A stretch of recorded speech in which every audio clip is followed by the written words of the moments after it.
tomografía, ¿no? Ahora vamos a ver la parte del ultrasonido. ¿Ya? Primero las bases físicas, ¿ya? Para luego ver la parte de ultrasonido. A ver,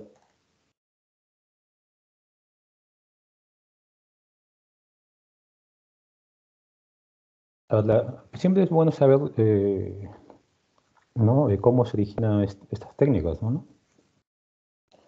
Si ustedes buscan bibliografía sobre el ultrasonido, van a darse cuenta que en el 1793 a este autor se le da mucha importancia porque es uno de los primeros que define el ultrasonido, ¿no? En sus etapas iniciales, ¿no? Mediante el estudio de los murciélagos, ¿no? Él detectó que estos animales, ¿no? Emitían unas ondas de sonido, ¿no? Con las cuales ellos mismos podían, ¿no? Guiarse, ¿no? Ustedes saben que tienen una visión limitada ellos y se podían guiar con esto. Se podían guiar, cazaban a su presa, ¿no? Y hacían sus actividades por medio de este tipo de ondas, ¿ya? Muy importante que ocurrió luego, en el 1880, fue que los hermanos Curie descubrieron el efecto piezoeléctrico, ¿no? Concepto importante que vamos a ver luego cuando veamos el ecógrafo, ¿no? Es un concepto bastante importante. Posteriormente veían, ¿no? Que el uso, ¿no? Estos autores le dieron el uso para detectar a iceberg, ¿no? Luego de que se hundió el Titanic, ¿no? Esto es muy importante. En la Segunda Guerra Mundial se usó el sonar, ¿no? El sonar es este acrónimo, ¿no? Que se usó para detectar submarinos, ¿no? Y esta es la base de la ultrasonografía que usamos nosotros. ¿Ya? Y vean que luego hubieron hitos muy similares, ¿no? Hasta la actualidad, ¿no? Donde se ha podido ver, por ejemplo, ¿no? Se introdujo la escala gris en el 71, ¿no? Luego se obtuvo la primera imagen en modo B, que es la que usamos siempre, ¿no? Esa que ven ustedes en escala gris, ese es el modo B, ¿no? En el 72, en el 81, 82, ¿no? Esos son hitos importantes, ¿no? Que hay que ver, ¿no? Eh, Ahora vamos a ver el espectro de ultrasonido, ¿no? ¿Por qué decimos ultrasonido, no? Este es el espectro del sonido, ¿ya? Nosotros, los humanos, tenemos un espectro establecido, ¿no? Un rango de espectro, ¿no? Que va de 16 Hz a 20.000 en promedio, megahertz, ¿no? Por ende, vamos a llamar ultrasonido aquel espectro de sonido que esté por encima de 20.000 Hz. ¿Ok? Ese va a ser ultrasonido. Como ven ustedes, nosotros no detectamos, si otros animales sí lo van a usar, ¿no? Como los murciélagos que ya se comentó, y otros animales y otros mamíferos. El ultrasonido está por debajo de ellos, ¿no? Nosotros tampoco es audible a nosotros, ¿no? Ciertos animales sí pueden, sí tienen esa capacidad de recepción de estos sonidos, ¿ya? El ultrasonido médico, que somos nosotros, ¿no? El diagnóstico, generalmente varía en este rango, ¿no? En el rango de 2 a 15 megahertz. ¿Está bien? Ese es el rango en el cual nosotros usamos la frecuencia de ultrasonido, ¿no? En el diagnóstico médico. ¿Qué es el sonido, no? El sonido es el resultado del recorrido de la energía mecánica a través de la materia en forma de onda, ¿no? Recuerden que la clase anterior hablamos de ondas, ¿no?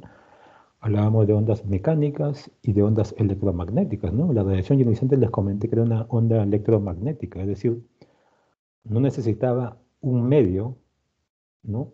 Para poder desplazarse, ¿no? Mientras que el sonido es una onda, eh, perdón, la radiación ionizante es una onda electromagnética, ¿no? No necesita un medio, mientras que el sonido sí, es una onda mecánica y necesita un medio para poder desplazarse, ¿no? Ese es el sonido, ¿no? Una onda mecánica, ¿no? Y es porque necesita un medio. Y en ese transporte, mientras va recorriendo el medio, ¿no? Produce fenómenos de compresión y fenómenos de rarefacción, ¿no? Los fenómenos de compresión serán, por ejemplo, son estos, ¿no? Estos aquí, rarefacción son estas. Es decir, las zonas de compresión son zonas con regiones densas, en las cuales las moléculas están agrupadas, o se agrupan aquí, ¿no? Corresponde esta zona a una zona de alta presión. Su contraparte, la rarefacción, son zonas con pocas moléculas y por ende zonas de baja presión, ¿no? Y así transcurre el sonido, ¿no? en zonas, produciendo esto, ¿no? Compresión y rarefacción, zonas de alta y baja presión. ¿Ok? Como les comenté en la parte de historia, las imágenes por ultrasonido están basadas en el mismo principio que se relaciona con el sonar, ¿no? Sonar es ese aparato que les decía, ¿no? Para detectar submarinos, ¿no? Utilizado por los murciélagos, barcos, pescadores, ¿no? ¿En qué se basa esto, no? Que cuando una onda acústica choca contra un objeto, ¿no? Esta onda acústica va a rebotar hacia atrás, ¿no? O hace un eco, por decirlo así, ¿no? Y nosotros al detectar estas ondas, ¿no? Al poder detectarlas podemos determinar varias características de estas, ¿no? Por ejemplo, la distancia, desde donde se ha lanzado la onda hacia donde ha rebotado, la forma de los diferentes objetos, tamaños, consistencias, ¿no? Si es sólido, si es líquido, si es heterogéneo, ¿no? También nos permite decir la uniformidad del objeto en estudio, ¿no? Entonces, fue importante entonces el conocimiento de este sonar, ¿no?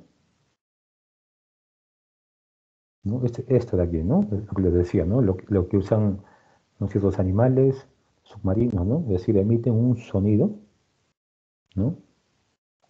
Por ejemplo, los murciélagos emiten un sonido y este eco regresa, ¿no? Las ondas sonoras resonantes hacia a este mamífero, le permite, ¿no? A él detectar, ¿no? Detectar la estructura que está delante de él, ¿no? Ver el tamaño, morfología, consistencia, ¿no? Todas las características que le he mencionado, ¿no? Igual pasa con los diferentes, con otros mamíferos o incluso con los submarinos, ¿no? Que usan eso con el fin de guiarse de forma adecuada, ¿no? En las profundidades, ¿no? Y soslayar o evitar, ¿no? Ciertos inconvenientes, ¿no? U obstáculos. Vamos a ver, chicos, partes de física del sonido, ¿ya? Hay algunas características como más o menos me mencioné la semana pasada, ¿no? Porque son ondas, pues, ¿no? Son ondas, el sonido, ¿no? Todas las ondas mecánicas, electromagnéticas, son ondas, ¿no? Y toda onda tiene características, ¿no? Una de ellas es la longitud de onda, ¿no? Esta de aquí, que viene a ser la distancia a la cual la onda realiza un ciclo completo, ¿ya? Esa es la longitud de onda. Su inversa es la frecuencia, ¿ya? Tenemos que recordar que una frecuencia alta, ¿no? O rápida, tiene una longitud de onda corta. Y su contraparte, una frecuencia lenta, es decir, tiene longitudes de onda larga. ¿Está bien? La amplitud hace referencia a la intensidad del sonido, ¿no? Es decir, la altura, ¿no? Sería el tamaño de la onda en el espacio, ¿no? En la imagen eso se va a expresar como más o menos su intensidad, ¿no? Es decir, la cogenicidad se basa mucho en la amplitud, ¿no? Es decir, más aquí esta onda mecánica aquí es más amplia que esta, ¿no? Por ende va a tener mayor cogenicidad, mayor intensidad en la imagen, ¿no? Luego vamos a ver cuando lo plasmemos en ellas. Otra característica del sonido es la frecuencia, ¿no? Que viene a ser el número de oscilaciones de la onda sonora por unidad de tiempo. Vean aquí, ¿no? Ondas de alta frecuencia tienen longitudes de onda corta, mientras que ondas de baja frecuencia tienen longitudes de onda mucho más largas, ¿ya? La unidad de la frecuencia es el Hertz. El Hertz se define como un ciclo por segundo. ¿Está bien? Un megahertz es igual a 1 millón de ciclos por segundo, ¿ya? El acrónimo es así lo abreviamos, como un megahertz, ¿no? Entonces, los ultrasonidos van por encima de 20 megahertz, ¿ya? Y el ultrasonido médico que usamos nosotros va, ¿no? En promedio de 2 a 15, ¿no? Ahora se está usando un poco más incluso, ¿ya? La frecuencia determina la profundidad a la que llegan los ultrasonidos, ¿ya? Esto es importante, ¿ya? Mientras yo use ultrasonido de mayor frecuencia, es decir, ultrasonidos de alta frecuencia, estos ultrasonidos de alta frecuencia van a tener una poca penetración en los tejidos, es decir, no van a penetrar mucho, sino solo van a estar en la parte superficial. Y en la calidad de imagen se traducen como una imagen de buena calidad, ¿no? Por ende, si este tipo de ultrasonido no penetra en las zonas profundas, me va a servir a mí para evaluar estructuras superficiales, ¿no? Como la piel, ¿no? El subcutáneo, ¿no? Fascias, músculos, ¿no? Entonces no voy a usar ondas de alta frecuencia para evaluar estructuras profundas, ¿no? Como los órganos intraabdominales, sino más bien usaré, en ese caso, ondas de baja frecuencia, si quiero evaluar estructuras mucho más profundas. ¿Está bien? Entonces, este concepto es importante, ¿no? Bien, aquí, para resumir, ¿no? La frecuencia. Alta frecuencia, generalmente le decimos cuando es de más de 5 MHz, su poder de penetración es bajo, es menor, ¿no? La calidad y definición, ¿no? El detalle de la imagen es buena, es alta, ¿no? Y es útil para ver estructuras, como les he dicho, estructuras superficiales, ¿no? Toda la parte musculoesquelética, ¿no? La parte de estructuras vasculares, ¿no? Esas estructuras son muy bien evaluadas con ultrasonido de alta frecuencia. En su contraparte, ¿no? El ultrasonido que usa baja frecuencia, que en promedio se le dice que comprende de 2 a 5, va a tener, ¿no? Una penetración mucho mayor, ¿no? La calidad de imagen va a ser un poco menor, ¿no? Va a ser menor en verdad, pero básicamente con este ultrasonido de baja frecuencia yo voy a evaluar estructuras mucho más profundas, ¿no? Las ecografías de abdomen, las ecografías pélvicas, ¿no? Las obstétricas, ¿no? Usan, ¿no? Ultrasonido de baja frecuencia. ¿Está bien?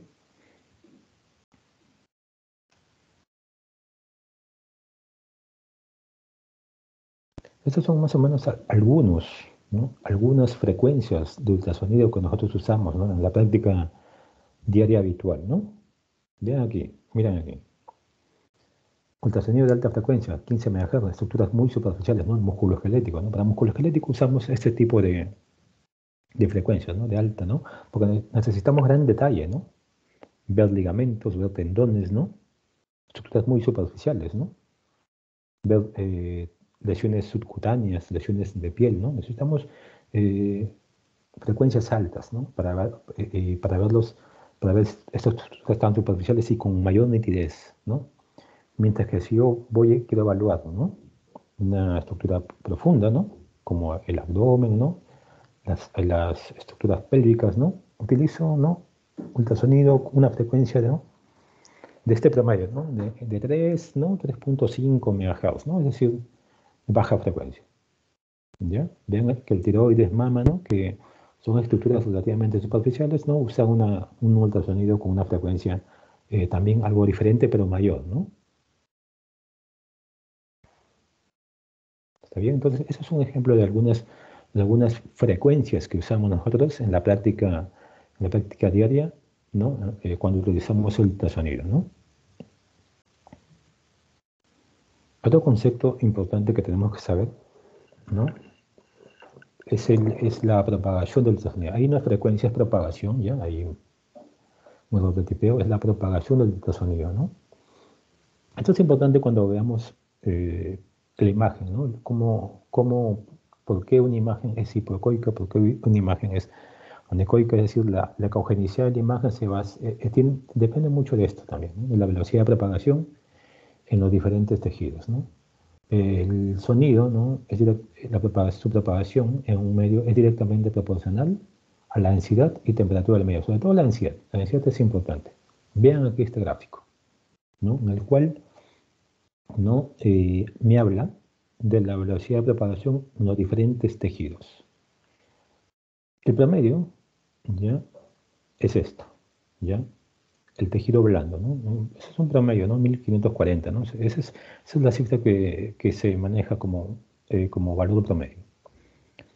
Vean que estructuras menos densas, como el aire, ¿no?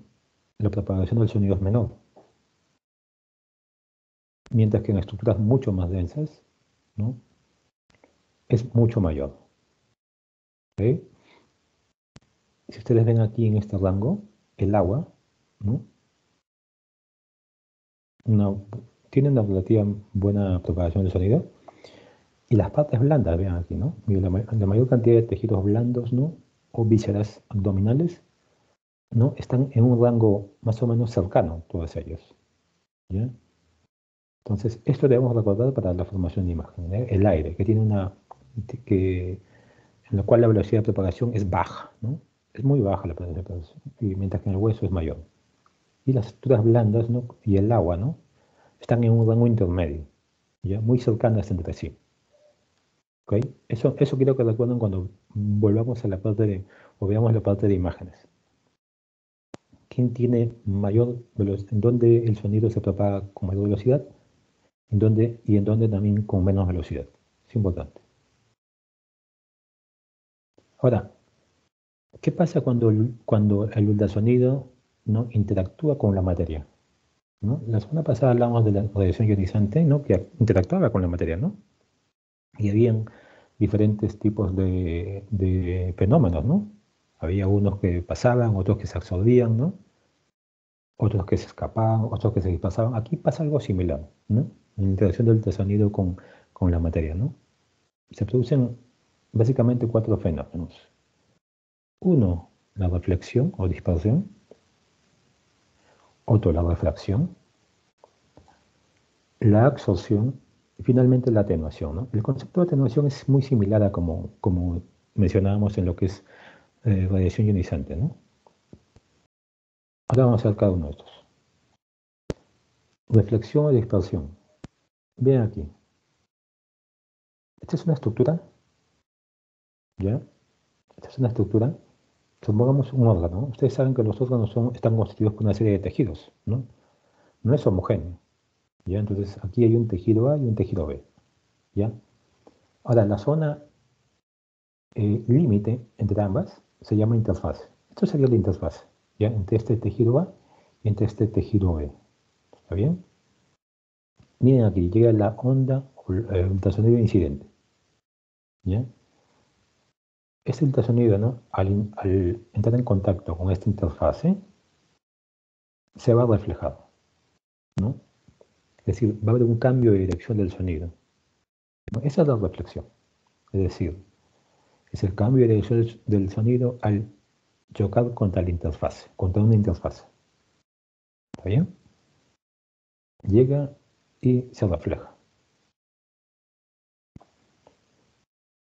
Les he dicho que ese es un órgano, y un órgano está constituido por diferentes tejidos, ¿no? Y como tiene diferentes tejidos, va a haber interfaces dentro del órgano. ¿Qué pasa cuando el sonido atraviesa un medio completamente homogéneo? Es decir, no hay interfaces, ¿no? No va a haber interfaces, no va a haber dónde reflejarse, y el medio va a parecer anecoico, ¿no? O quístico, ¿no? En el caso, esa es la base de las imágenes quísticas, toda lesión quística, ¿no? Hablando de lesión quística que sea homogénea, ¿no? Es decir, de contenido líquido, van a tener esa característica de ser anecoicos, precisamente por eso, porque no hay interfaces donde se refleja el sonido, donde se va reflejado. Recuerden ustedes, ¿no? ¿Cómo nosotros nos basamos, en qué nos basamos con la propiedad del sonido, ¿no? Necesitamos ondas que se reflejen. Esa onda reflejada es la que llega para la formación de imagen, esta de aquí. Yo emito un sonido, ¿no? Y va a haber una reflejada. Entonces, esta va a ser captada por el traductor para la formación de la imagen posterior, ¿no? Y esto pasa porque la estructura en la cual se está incidiendo el sonido tiene interfaces. ¿Ven aquí? Y por ende va a rebotar. Por ende va a haber un reflejo, ¿no? Si no hubiesen esas interfaces, ¿no? Es decir, pues un medio totalmente homogéneo, esa propiedad lo cumplen los líquidos, no va a haber reflejo. Y por ende, la estructura va a aparecer anecoica. ¿Está bien? Por el contrario, cuando el medio es heterogéneo, como la mayoría de órganos, existen interfaces acústicas que son las responsables de la reflexión de una cantidad variable de energía sonora, ¿no? Es decir, en la mayoría de órganos que evaluamos, ¿no? Hígado, riñón, vaso, ¿no? Y otras estructuras son heterogéneas, ¿no? Es decir, tienen en su interior múltiples interfaces, ¿no? Y por ende van a reflejar el ultrasonido, ¿ya? Y dependiendo de las interfaces me va a dar una serie de grises, una serie de tonalidades que vamos a ver luego. Pero también, si han visto la imagen, no solamente hay un sonido que se va reflejado, hay un sonido que va a pasar, ¿no? Va a pasar la interfase, pero va a haber un cambio de dirección del sonido. Es decir, viene así, ¿no? Con un ángulo de incidencia y pasa, ¿ya? Pasa con una dirección diferente. Es decir, va a haber un cambio de dirección, ¿no? Esa es la reflexión, ¿no? Es el cambio de dirección del sonido que se da cuando este incide en la interfaz. ¿Ya? Obviamente cada tejido tiene la velocidad, el sonido se transmite a una diferente velocidad en cada tejido, ¿no? Eso está de más decirlo. ¿Ya? Entonces, ese cambio de dirección es la refracción. ¿Ya? La absorción, ¿ya? La absorción es la pérdida de energía que experimenta un haz de ultrasonido que atraviesa un medio, ¿no? Haciendo que las partículas, ¿no? de la materia o del objeto con el cual interactúa comiencen a vibrar. Debido al uso de dichas partículas, una parte de esta energía se transforma en calor. Eso en verdad muchas veces se le toma como una desventaja, ¿no? La formación de calor, ¿no? Y lo vamos a ver luego la parte de desventajas, ¿no? La formación de calor es algo que no, lo cual es poco, pero se toma como una desventaja del ultrasonido, debido a esa absorción. ¿Está bien? Cuando mayor es la absorción, menor es la penetración de los ultrasonidos en el medio, ¿no? Eso también es importante, ¿no?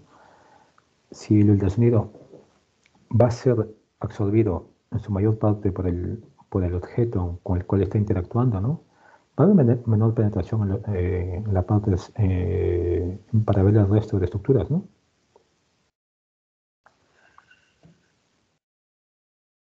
Y finalmente, la atenuación. La atenuación es el resultado, ¿no? Es el resultado de la pérdida de energía que experimenta el ultrasonido al atravesar un medio, ¿no? Consecuencia de su absorción, lo que mencioné hace un momento, reflexión y refracción. Es decir, la atenuación es el resultado final, ¿no? Luego que el ultrasonido ha pasado por todos estos fenómenos. ¿Ok? La atenuación guarda relación directa con la profundidad y con la frecuencia. Es decir, a menor frecuencia, menor atenuación, ¿no? Lo cual es útil para estudios superficiales, como ya les he mencionado. Y a mayor frecuencia, mayor atenuación, ¿no? Útiles para estudios profundos. Este es el ecógrafo, chicos. ¿Ya? Este es un ecógrafo. ¿Qué hay dos tipos de ecógrafos? Es el ecógrafo, ¿no? Convencional, el equipo grande que tenemos, ¿no? Ven aquí, acá hay transductores, ¿no? Aquí está la zona donde se maniobra, ¿no? Para la pantalla, ¿no? Su batería, ¿no? Esta es la sala de ecografía, ¿no? Donde está la camilla, ¿no? Donde se va a estar el paciente, ¿no? Actualmente también tenemos ecógrafos portátiles, ¿no? Que a manera de laptop, ¿no? Son bastante pequeñas, ¿no? Incluso hay más pequeñas que este. ¿Está bien? Pero todos los ecógrafos tienen la misma base, ¿ya? La misma base. Va a haber un generador transmisor, ¿ya? Que va a generar los impulsos de corriente eléctrica que envía al transductor, ¿ya? A los transductores, ¿no? Estos de aquí. Este transductor ya va a reseccionar esa energía eléctrica y la va a convertir en energía acústica, ¿ya? Por un efecto o fenómeno que se llama efecto piezoeléctrico, ¿no? Que los hermanos Curie descubrieron, ¿ya? Y a la vez, este transductor, aparte de generar la energía acústica, también va a reseccionar los ecos. Es decir, va a emitir ecos y los va a reseccionar. ¿Está bien? ¿Y qué es el efecto piezoeléctrico, no? Este efecto piezoeléctrico es una propiedad que tienen algunos cristales, ¿ya? Como estos de aquí, estos que están descritos, los cuales lo usamos para el transductor del ecógrafo. Es decir, ¿qué pasa aquí?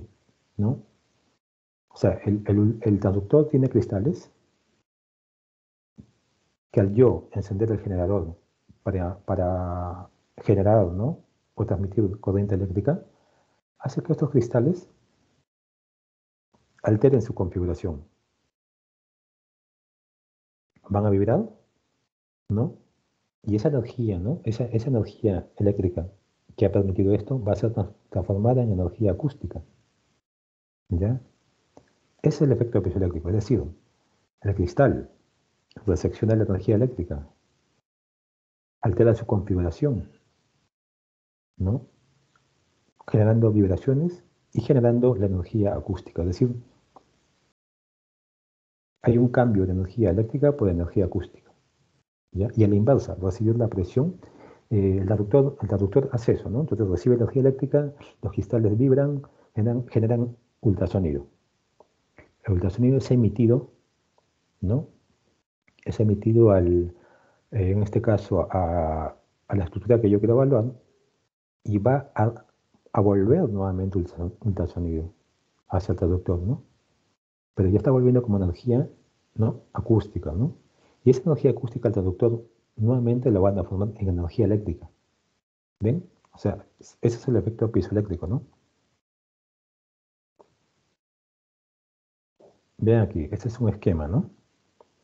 Los cristales piezoeléctricos son estos, ¿no? Esta es la corriente, ¿no? Esta es la máquina de ultrasonido, ¿no? Vean aquí. Estos cristales están dentro del traductor, ¿no? Reciben energía, corriente eléctrica, vibran, ¿no? Cambian de configuración, vibran. Eso es una propiedad de algunos cristales. Y van a emitir, ¿no?, ondas de sonido, ondas de ultrasonido en este caso. ¿Está bien? Posteriormente, estas ondas de ultrasonido, estas son las que emiten, pero también el traductor, ¿no?, va a recepcionar esas ondas de ultrasonido, ¿no? Le vuelven las ondas de ultrasonido, ¿no?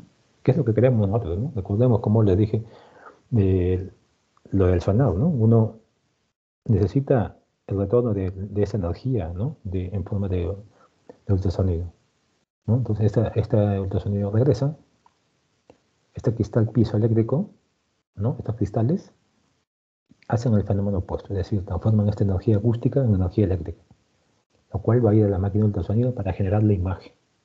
¿Está bien? Entonces, ese es el efecto piezoeléctrico, ¿ya? Que tienen algunos cristales, los cuales están en el traductor. ¿Está bien? Entonces, hay un generador, ¿no?, el cual va a emitir una corriente eléctrica, y hay un traductor, ¿no?, que consta de cristales que realizan el efecto piezoeléctrico para la emisión de ultrasonido y realizan el efecto inverso cuando recepcionan el ultrasonido. Hay un convertidor analógico digital que digitaliza la señal. Tiene una memoria gráfica que da la información recibida y la representa en escala gris de 256 escalas, ¿no? Y un monitor, pues, ¿no?, en el cual se muestran las imágenes en tiempo real, ¿no? Recuerden que la ecografía es una imagen en tiempo real, ¿no? Yo lo que hago lo estoy viendo en el momento.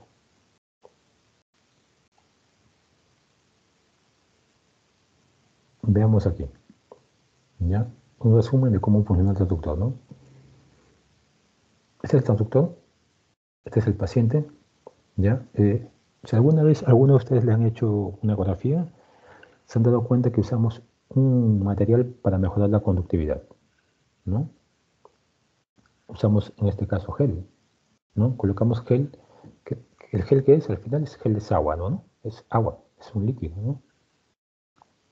Y como vimos en la parte de la velocidad de conducción, en ese gráfico, vemos que el líquido conduce bien el ultrasonido. Entonces, ¿qué pasa si no uso gel, ¿no? Entre el traductor, ¿no?, y la estructura evaluada se va a interponer aire. ¿Recuerdan, ¿no?, cómo transmitía el ultrasonido, o sea, cómo se conducía el sonido en el aire? Mal, pues, ¿no? Por ende, me da una mala imagen, una mala calidad de imagen. No se ve bien, no hay una imagen adecuada, ¿no? Por ende, usamos este medio, ¿no? Ese medio de conductividad que es el gel, ¿no? es líquido, pues, ¿no? Es líquido, el cual el líquido sí tiene una buena conductividad. Entonces, ya el traductor emite pulsos de ondas hacia los tejidos, ¿no? Ahí pasa todos los fenómenos, ¿no? Entonces ahí pasan los fenómenos que les mencioné hace un momento, ¿no? El ultrasonido interactúa, ¿no? Con el órgano que quiero evaluar, ¿no? Se produce reflexión, refracción, ¿no? Atenuación, ¿no? Absorción, todo eso, ¿no? Al fin y al cabo, ese traductor va a emitir sonidos, pero a la vez ese sonido que se va a reflejar, ¿no? Es el sonido que voy a captar yo, ¿no? Recibe la energía, ¿no? Va a haber un reflejo, un ultrasonido que vuelve, ¿no? ¿Por qué vuelve el ultrasonido? Porque hay un tejido que tiene interfaces, ¿recuerdan? ¿No? Entonces aquí hablamos de cognición, ¿no? Que es la habilidad de un tejido, sustancia, de reflejar ondas sonoras para producir un eco. Entonces, todo aquel tejido, órgano o estructura que yo quiera evaluar, ¿no? Que tenga interfaces me va a producir, ¿no? Una cogenicidad, ¿no? Es decir, una estructura no va a ser anecoica, ¿no? Va a producir eco, me va a producir una imagen en escala gris, ¿no? Entonces, la cogenicidad lo vamos a medir como la habilidad de un tejido o sustancia de reflejar ondas sonoras, ¿no? Para producir un eco, ¿no? Y eso lo va a hacer cualquier estructura que tenga interfaces, ¿ya? Finalmente, la computadora calcula las ondas sonoras, ¿no? Es decir, las ondas que han llegado del ultrasonido, ¿no? Hubo ese fenómeno, ¿no? Invadados al efecto piezoeléctrico, ¿no? Manda la información a la computadora, en la cual calcula las ondas sonoras como imágenes en tiempo real, ¿no? Entonces yo hago el estudio y estoy viendo la imagen en escala grises en tiempo real. ¿Está bien? Entonces así funciona el ecógrafo. Ahora, esos traductores que yo uso son de diferente tipo, ¿ya? Tenemos varios tipos de traductores. Tenemos algunos que son lineales, como estos, otros que son convexos, ¿ya?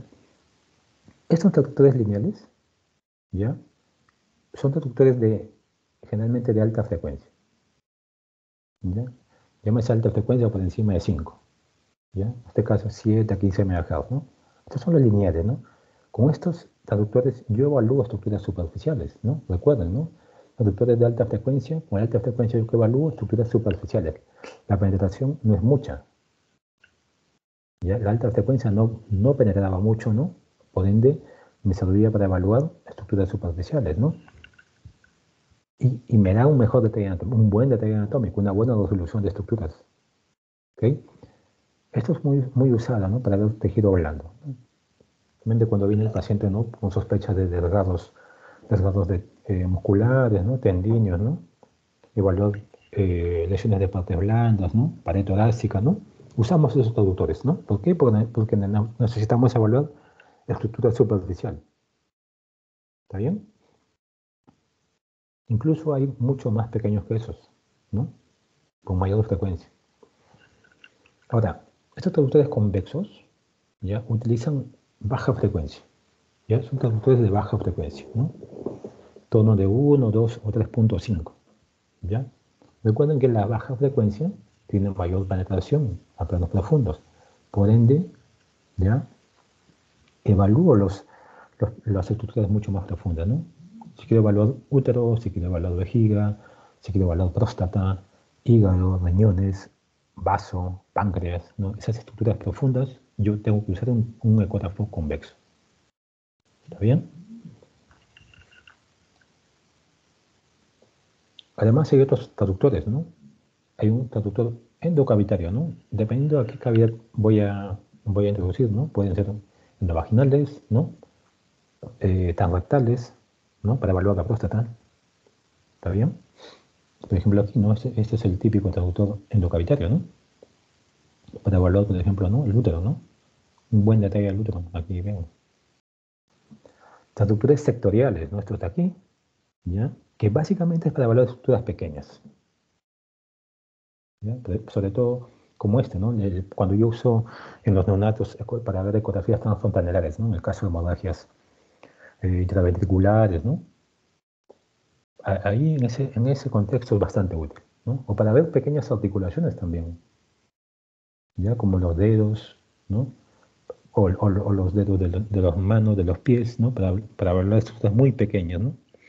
Ligamentos colaterales, ¿no? Es decir, estructuras bastante pequeñas, que necesitan bastante detalle anatómico, ¿ya? También hay transductores volumétricos, ¿no? Es decir, que me representan este tipo de imágenes, ¿no? Básicamente utilizan en obstetricia, ¿no? También para mejorar la visualización de la pelvis, de algunas masas tumorales, ¿no? Básicamente en eso, ¿no? Definitivamente no sustituye el ultrasonido convencional, ¿no? La ecografía convencional, ¿no? Me mejora, me da un dato adicional, pero la ecografía en modo B es la que va a prevalecer. ¿Está bien? Entonces, esos 5 traductores son los básicos que usamos, los más frecuentes y los más importantes, ¿ya? El lineal, el convexo, ¿ya? El endocavitario, el sectorial, que son para estructuras pequeñas, el volumétrico, para ver estructuras en 3 dimensiones, un mejor detalle anatómico, ¿está bien? El ultrasonido, ¿no? Hay modos, ¿no? Para ver ¿no? Ustedes han escuchado, ¿no? El modo B, el modo M, ¿ya? El modo A era para ver amplitudes, ¿no? Mide amplitudes, ¿no? Está en desuso actualmente, ya no lo usamos. El modo B es el que usamos casi siempre. Es el usado, ¿no? Cualquier ecografía que le hagan ustedes es una ecografía en modo B, ¿no? Es decir, las ecointensidades son convertidas a imágenes en gris, ¿no? Es decir, vemos la pantalla y una escala de grises, ¿no? Como en este caso está representado el hígado, ¿no? Vean aquí las estructuras venosas, ¿no? Las venas suprahepáticas, ¿no? Entonces, este es el modo que usamos, ¿no? Las ecografías que hacemos a diario se basan en el modo B, ¿ya? El modo M me da una relación tiempo-movimiento, ¿ya? Básicamente lo usa el cardiólogo, ¿no? Para ver ecocardiografías, ¿no? Fetales sobre todo, ¿no? Ellos usan más, ¿no? También hay un subtipo de ecografía, ¿no? Especial llamado Doppler, ¿ya? El Doppler tiene diferentes modalidades también, ¿no? Subtipos, por decirlo así, ¿no? El Doppler color o duplex color, ¿ya? El cual combina dos, ¿no? Combina el modo B, es decir, esta escala, ¿no? Esta escala de grises, ¿no? Con el color. Ven aquí está el riñón representado y veo que está coloreado, ¿no? Veo imágenes azules, imágenes rojas, ¿ya?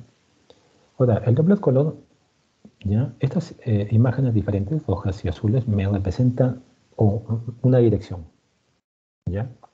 En el doble color yo quiero determinar dirección del flujo, ¿ya? Ahora, esto de aquí yo en el equipo puedo cambiar, ¿no? En función se acerquen o se alejen, el color va a variar, ¿ya? El equipo puede hacer que si yo ponga rojo se acerque y azul se aleje. Eso es lo que usamos generalmente, ¿no? Pero se puede invertir eso, ¿ya? Entonces, el doble color busca determinar dirección del flujo, ¿ya? Eso es importante, por ejemplo, cuando queremos evaluar en patología, ¿no? Obstétrica, ¿no? Sufrimiento fetal, cuando quiero evaluar, por ejemplo, hígado, ¿no? Hipertensión portal, ¿no? Ahí usamos esto, fue muy importante. El Doppler Power, o el Doppler Power, como le dicen también, ¿ya? Si se dan cuenta, si ven la diferencia entre esta imagen y entre esta otra, aquí está representado todo, ¿no? O sea, aquí lo que busca el Doppler Power es ver si hay o no hay flujo vascular. Eso nomás me quiere decir. ¿Hay flujo o no hay flujo? No me habla de dirección. Me dice, ¿hay flujo o no hay flujo? Mientras sí. El Doppler Power busca determinar direcciones. Aquí no, ¿no? Aquí no. Aquí se busca ver si hay presencia o no, ¿no? Es mucho más sensible, ¿no? Este me dice, ¿tiene o no tiene? Esto lo usamos, por ejemplo, en caso de torsiones testiculares, ¿no? Pacientes que llegan con esa sospecha son emergencias, ¿no? Necesitamos ver, ¿tienen flujo o no tienen flujo? el testículo. ¿Porque se han necrosado o no? Entonces por eso usamos el Doppler Power, ¿no? Y otros que le dicen el triplex espectral, ¿no? Es decir, usa el modo B, el Doppler color y el espectro. Esto de aquí, ¿no? Las ondas, ¿no? Las ondas para ver, ¿no?, la velocidad diastólica y sistólica, ¿no? Entonces, a eso se le llama triplex espectral, ¿ok?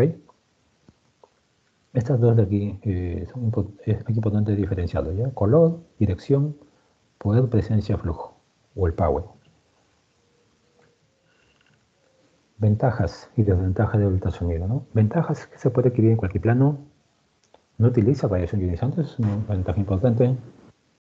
No es invasivo, ¿no? No es para nada invasivo, ¿no? Si yo lo comparo con una tomografía y resonancia magnética, el costo es muchísimo menor, ¿ya? Algo muy poderoso que tiene la ecografía, ¿ya?, es que me da imágenes en tiempo real. Es decir,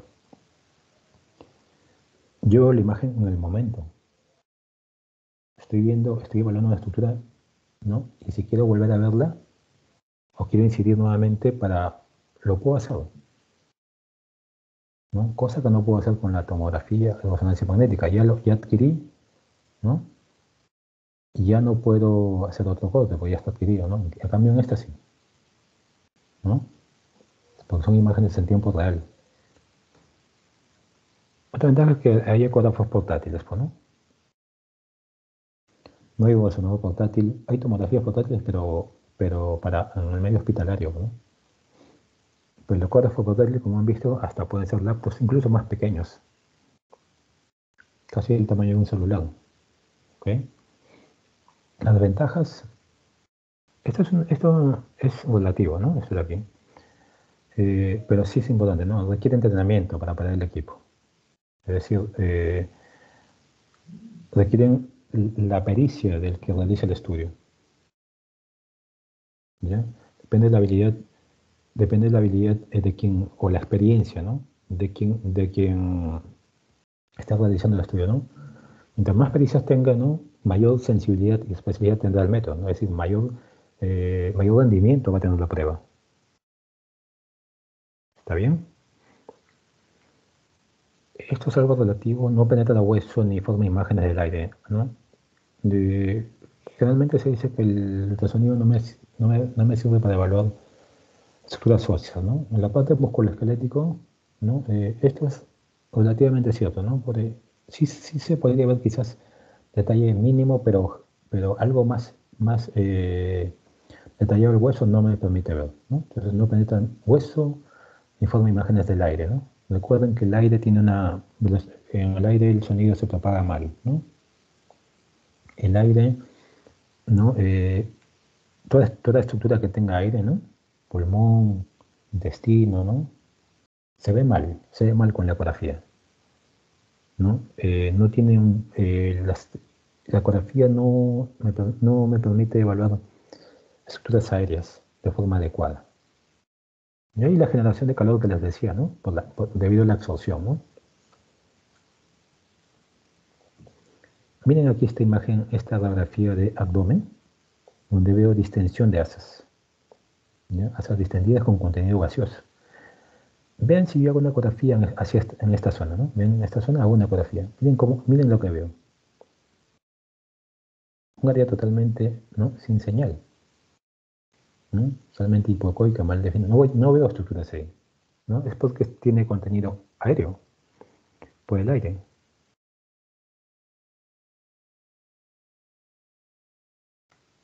Indicaciones de ultrasonido, ¿no?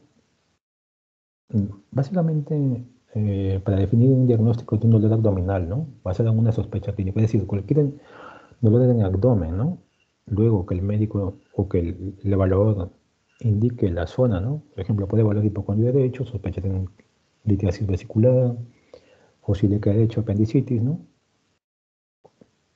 En función de la valoración que haga el médico o el clínico en este caso, ¿no?, se puede definir, ¿no?, la causa del dolor abdominal, ¿no? Recordar que el ultrasonido no valora vísceras huecas. ¿Ya? No vayan a pedir una ecografía para valorar intestino delgado, intestino grueso. Si bien se podría ver alguna que otra estructura, eh, si es que hubiese líquido, no es comúnmente pedirlo, ¿no? Para ver, ¿no? Recordemos, es por la presencia, ¿ya? Sí podría haber una estructura, una víscera hueca, como si tuviese líquido. Si tuviese, ¿no? Ni diciendo si se llenase el líquido, en el caso de obstrucción intestinal, sí se podría ver, ¿no? Pero normalmente como tienen aire no se ven bien, ¿ya? No valoro las vísceras huecas con la ecografía, de forma normal, ¿no? Considerar el espesor del panículo adiposo. Eso también es importante, ¿no? Hay muchas veces que son pacientes obesos, ¿no? Pacientes obesos, los cuales la grasa va a ser una limitante, ¿no? El grosor del panículo adiposo, ¿no? Para la visualización de las estructuras, ¿ya? Si yo quiero valor útero y anexos, tiene que ser con vejiga llena. ¿Por qué? Recuerden que el líquido, ¿no? Es, al igual como yo usaba el gel entre el traductor y la estructura y la piel en este caso, ¿no? El líquido es un buen traductor, ¿no? Y por ende, el líquido, ¿no? Para yo valor útero y anexos, en el caso de ecografía, ¿no? Abdominal, ¿no? Con abdominal tiene que ser con vejiga llena. ¿Por qué? Porque ese líquido va a servir como una ventana acústica que me va a permitir ver mejor las estructuras adyacentes. En el caso de ecografías suprapúbicas, ¿no? Obstétricas, si es vía, ¿no? Viendo con un traductor endocavitario, no, ahí sí la vejiga así. Para obstetricia, ¿no? Ampliamente usado, ¿no? Para ver estructuras superficiales como la tiroides, ¿no? Bastante lo usamos, ¿no? Para ver partes blandas como el testículo, los escrotos. En pediatría, ¿no? En pediatría es bastante uso le damos a la ecografía, ¿no? Para evaluar múltiples estructuras, ¿no? Ganglios, ¿no? Apéndice, ¿no? Diferentes tipos de lesiones, ¿no? Para la evaluación vascular también, ¿no? Por medio del Doppler, ¿ok? La cogenicidad, chicos, miren. Hay algunas estructuras, ¿no? Que son, que van a ser anecoicas, otras que van a ser hipoecoicas, otras hiperecoicas o hiperecogénicas, ¿ya? O sea, caen en este rango, ¿ya? ¿Quiénes van a ser hiperecogénicos? ¿No? Tienen que recordar que el calcio, el hueso, ¿no? El hueso, ¿no? Va a reflejar todo ultrasonido y no va a pasar nada atrás y va a generar una imagen hiperecogénica, ¿ya? Y posterior a esta se va a dar una sombra acústica posterior, ¿no? Que es un artefacto, ¿ya? La grasa también puede ser hiperecoica. La grasa es variable, ¿no? Puede ser, ¿no? Hipocoica, isoecoica, ¿no? O hipocoica. Pero también hiperecoica, ¿no? Es variable, ¿ya? El agua, recuerden que no tiene interfaces, es anecoico, homogéneo, ¿no? Y me da un fenómeno, ¿no? Posterior a esta, que se llama refuerzo acústico posterior.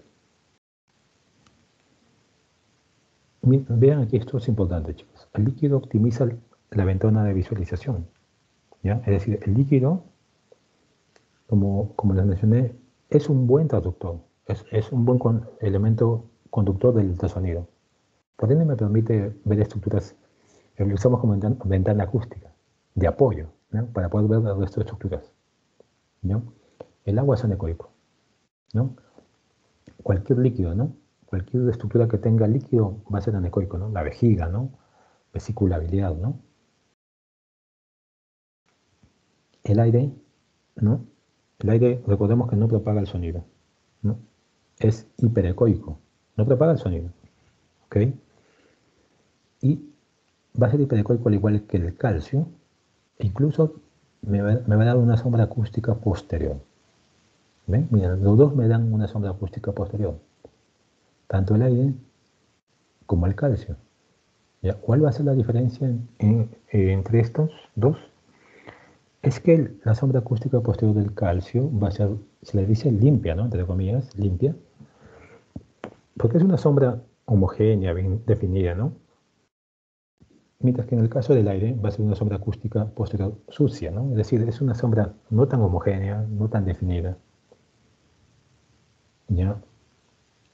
La mayoría de tejidos blandos caen en este rango, ¿no? De hipoecoico, ¿no? La grasa, ¿no? Como les mencioné, y la mayoría de órganos parenquimatosos caen en esta escala gris, ¿no? De hipoecoico y isocoico, ¿no? ¿Ya? Entonces aquí no van a tener problemas, la mayoría caen en este rango, los que son hiperecoicos, que tienen cada cuadrado, el calcio, el aire, ¿ya? Ambos con sombra acústica posterior, la grasa también puede ser hiperecoica. Anecoico, los líquidos. Cualquier estructura que tenga líquido va a ser anecoico y además me da un artefacto que se llama refuerzo acústico posterior.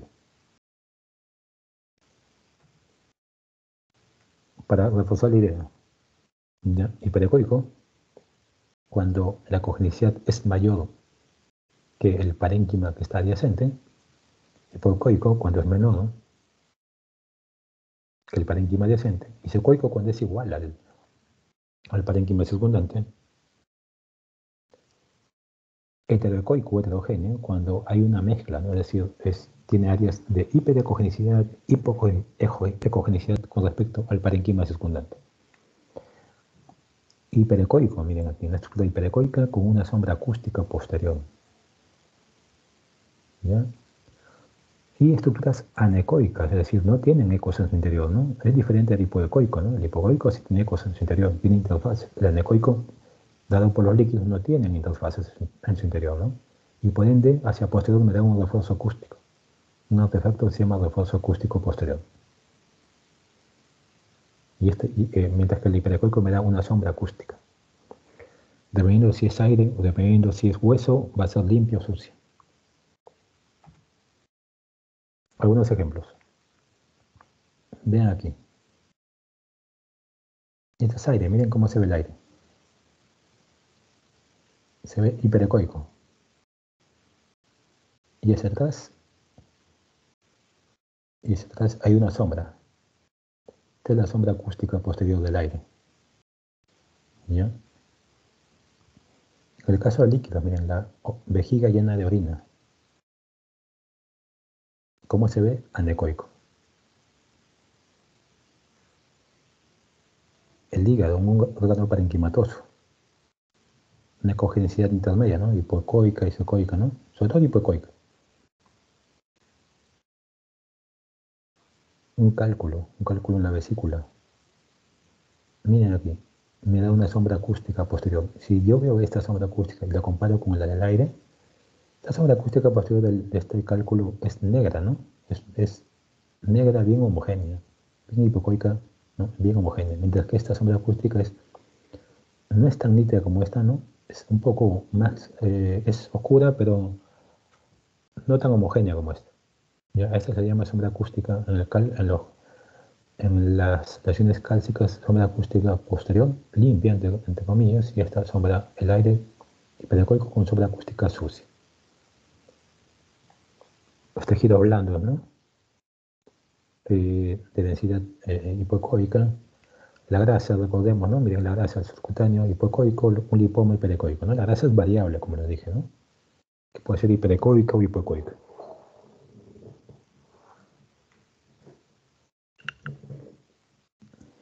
Aquí está la vesícula biliar, recuerden, tiene líquido, por tanto es anecoico, tiene un cálculo, aquí una imagen hiperecoica en su interior, correspondiente con un cálculo que me da una sombra acústica posterior. En este otro caso tengo la vesícula, recuerden que está llena de líquido, líquido vesicular, líquido biliar, y posterior a esta me da un fenómeno llamado refuerzo acústico posterior, o refuerzo sónico, como dice ahí también, ¿no? Entonces, con esta imagen de aquí, ya, para concluir, quiero que vean esta diferencia, ¿no? Que es sombra acústica limpia y la sucia, ¿no? Vesícula, cálculo, una sombra acústica posterior limpia, ¿no? Homogénea, mientras que este es también vesícula, llena de aire, es una pielonefritis enfisematosa, llena de aire, y me da una sombra acústica también, ¿no? Si yo lo comparo con esta, ¿no? Se ve la diferencia, ¿no? Esta es oscura, pero es heterogénea, ¿no? No es tan, no tiene tan, no tiene esta homogeneidad, ¿no? Y aparte es menos, ¿no? Es más grisáceo. O sea, en la escala de grises no es tanto como esta. Ok, chicos. Entonces vamos a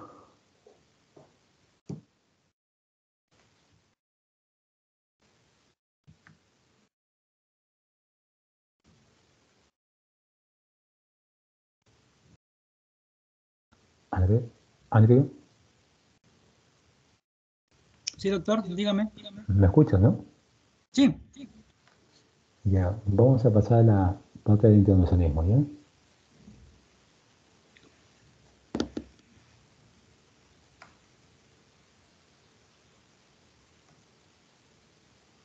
La otra parte de la presentación es etiología intervencionista. Ya, la semana pasada más o menos vimos, ¿no? El fluoroscopio, ¿no? Vimos algunos procedimientos, ¿no? Mencioné algo, ¿no?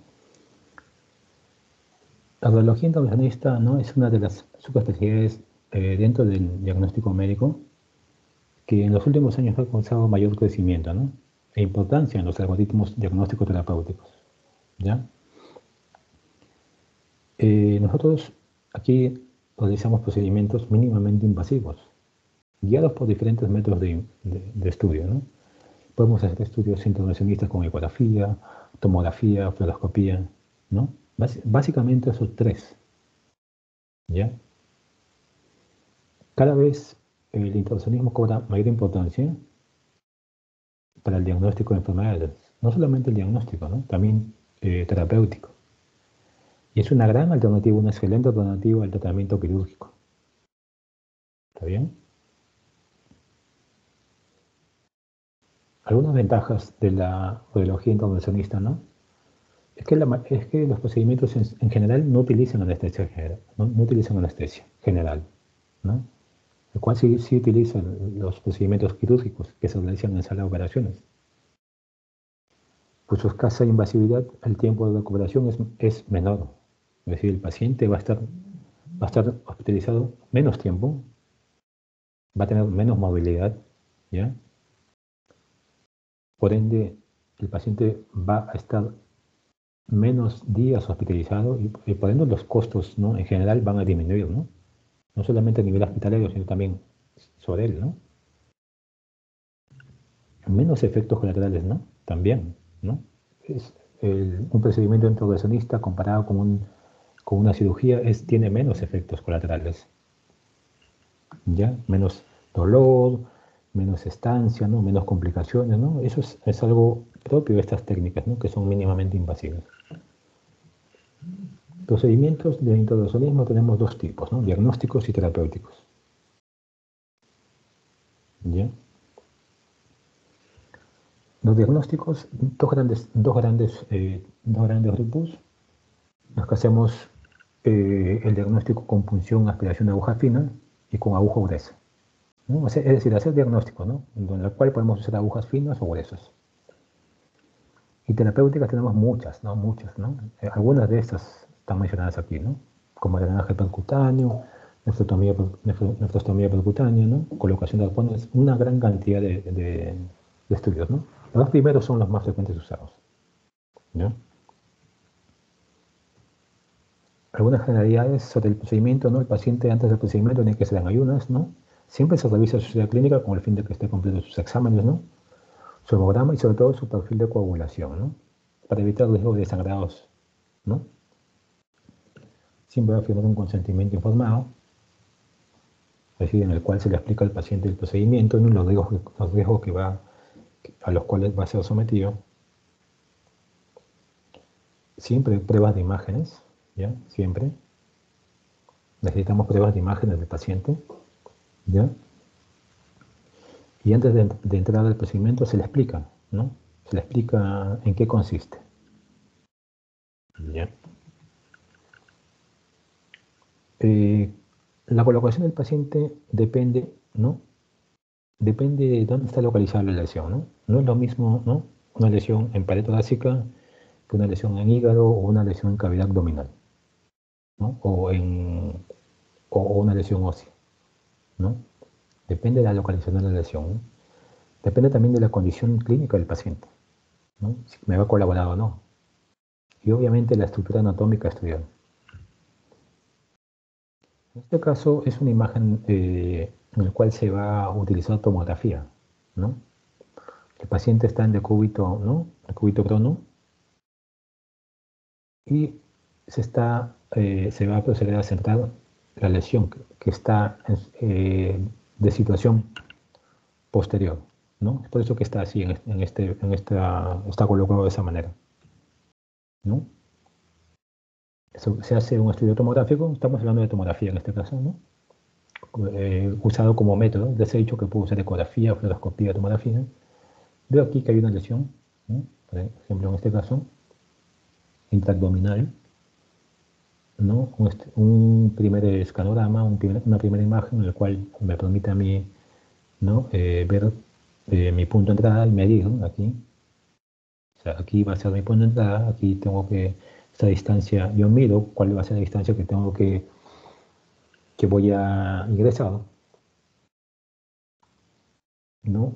Una aguja marcada y medidas, ¿no? Cuánto voy a progresar, ¿no? Y preparo mi material de preparación, mi mesa de intervención, ¿no? Que consta básicamente, ¿no? De jeringas, agujas, ¿no? Y las agujas de punción, ¿no? Principal, ¿no? En este caso, este procedimiento que estamos viendo que se usa con mucha frecuencia, la punción aspiración con aguja fina, ¿ya? Las agujitas, las jeringas, la aguja de punción, gasas, ¿no? En el PAF, ¿no? Primero centramos y colocamos, localizamos el punto de incisión, ¿no? ¿Cuál va a ser nuestro punto de incisión, ¿no? Eso depende de la lesión, ¿no? Yo quiero ir a esta zona, donde está la lesión.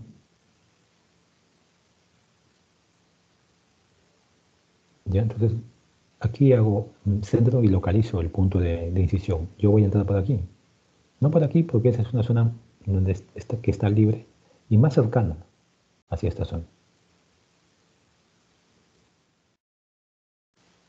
¿no? Ya se hizo el centraje, se localizó la lesión, ¿no? Se realiza la limpieza respectiva, se infiltra el anestésico local para posteriormente colocar la aguja de punción, ¿no? Que me va a servir de guía inicial, ¿no? Me sirve de guía, yo posteriormente, ¿no? Voy avanzando la aguja con el fin de llegar a la lesión.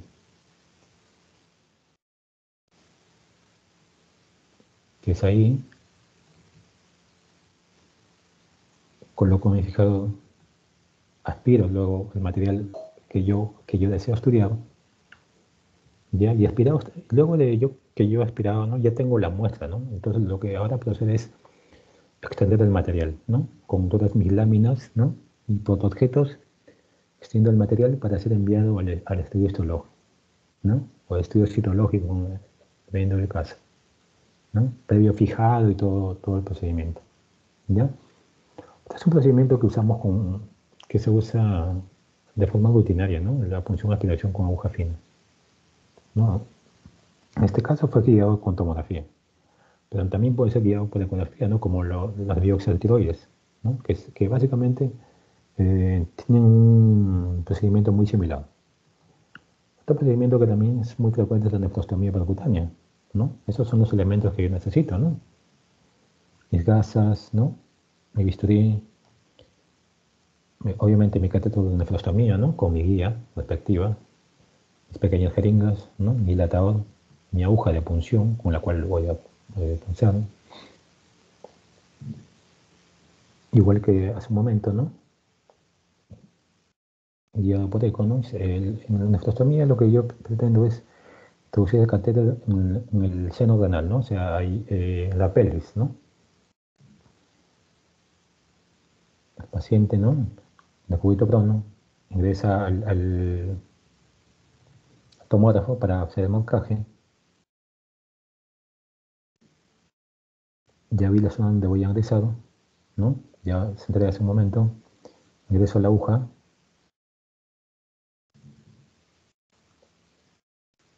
¿No? Veo que estoy en la pelvis, ¿no? Porque sale orina, no sale sangre. Coloco la guía y introduzco el introductor, ¿no? Introduzco el dilatador para fijar. Coloco en este caso luego el catéter, ¿no? Que dependiendo del tamaño puedo introducir un tipo de catéter, ¿no? Obviamente de eso depende ya del paciente, ¿no? De su hábito corporal, ¿no?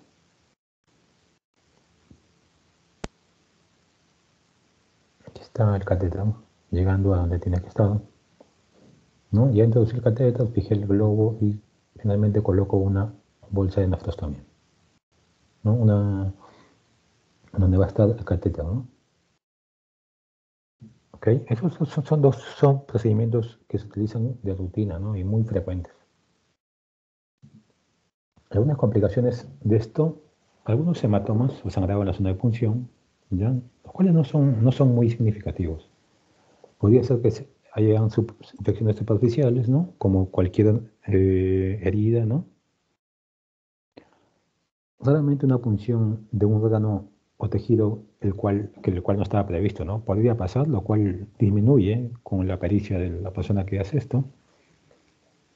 En el caso del pulmón, ¿no? El neumotórax está presente, ¿no? Hasta el 20%, es decir, 2 de cada 10. Pero es un neumotórax pequeño generalmente, ¿ya? O sea, sí se da, pero es mm, discreto, es bastante leve. La hemoctisis es raro, ¿no? En el caso del pulmón, ¿no? La hemorragia de pulmón es excepcional, ¿no? La embolia aérea es muy excepcional, es extremadamente rara, ¿no? En el caso de biopsia de pulmón, ¿no? En el caso de nefrostomías o drenaje percutáneo, ¿no? Una complicación, ¿no? Es que se obstruye el catéter, ¿no? Creo que hay una salida accidental del mismo, ¿no? Hemorragias en los conductos urinarios, ¿no? Hematuria, ¿no? La salida de orina es por el riñón, ¿no? Adyacente al riñón, ¿no? El riesgo de infección, ¿no? Siempre está latente, pues, ¿no? Recuerden que hay una solución de continuidad, ¿no?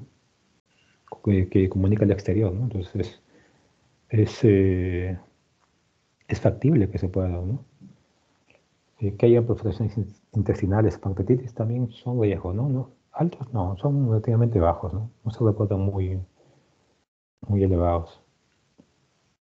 Como conclusión, diré, chicos, para finalizar, que la radiología intervencionista da una gran cantidad de técnicas en continua expansión, ¿no? Constantemente, ¿no? Las técnicas de intervencionismo se están mejorando.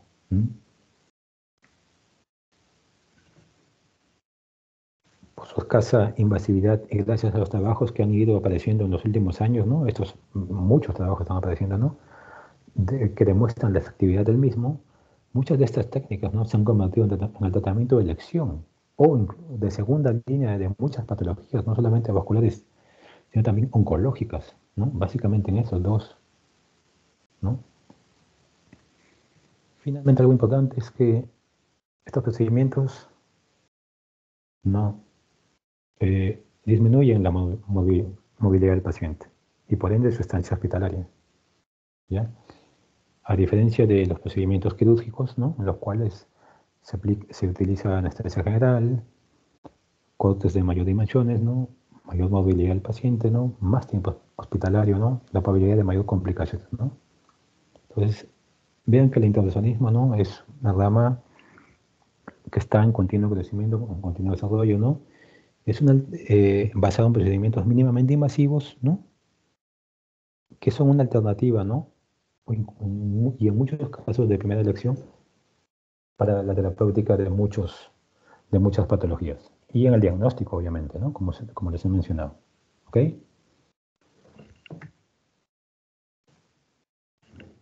¿Alguna pregunta, chicos?